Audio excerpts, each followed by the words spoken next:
Hi guys, welcome back to Ricochet Fishing. Today I'm going to be cooking one of the sea bass that I managed to catch the other night. So I've just had it in the sink here. Here it is. My dog really wants to eat it, but she's not going to eat it. Get away. Basically, I forgot my descaler when I was out the other day, so what I'm going to do is descale it. I normally do this down at the beach, but I'm going to show you how to do it. Hopefully make it easier for you to cook if you catch one. So this here is my descaling tool. I picked it up from a tackle shop for a couple of quid, and I must say I absolutely love it. You're going to take the tool and you're going to push against the fish towards the head, and it's going to just pick off the scales, and you can see them coming off there. I'll do it nice and slow so you can see it. You're just working the scales off into the sink. You can use a knife for this, but I find it much easier using a descaling tool.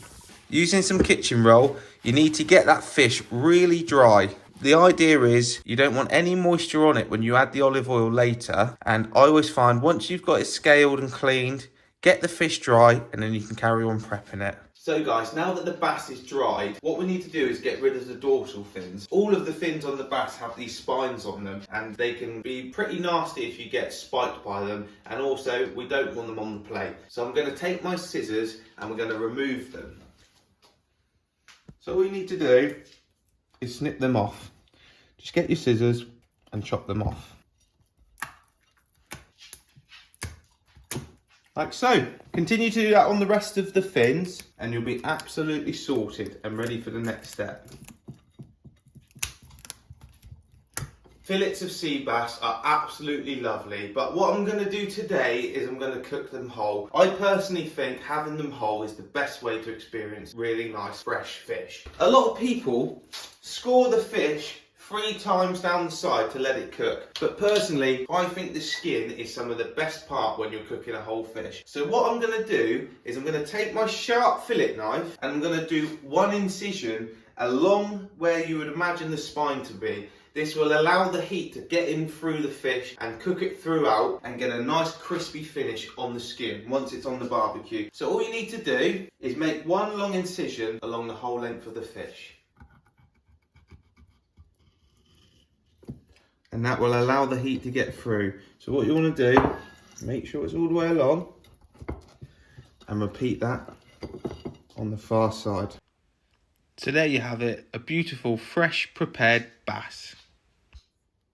To serve this meal, Jade was really great and she went out into our garden, and these are our own new potatoes that we grew ourselves, and this is our first time ever growing veg. We're going to boil these up and have them on the side, and then I'm going to chop up some lovely veg and grill them as well. We've only got the 1 bass, so we're going to do a bit more meat as well. I'm going to focus on just getting the bass cooked and show you guys how I do it. I've got some beautiful fresh sirloin steaks on the side there, got some veg on the grill, and my bass and some salmon on the side ready to go. Okay, so the veg is almost ready. I've got the steaks there. This is time for the fish. I've got the lid closed. We need to get the heat right up, and we're going to pop the fish on there, and we're not going to touch it for 5 minutes each side. You must let that skin cook and seal before you flip it.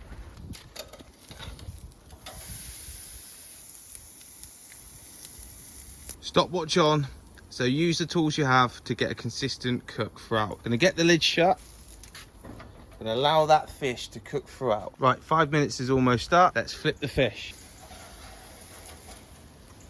We lost a bit of skin there, but it's looking really good. So hopefully the other side holds out. But look at that char on it. Right, we're almost at 10 minutes now. This fish. And there we have it. A bit of skin's come off, but that is a fresh, beautiful bass. Lemon. And that is lovely. Thanks for watching, guys. If you like what you see, please like and subscribe for more.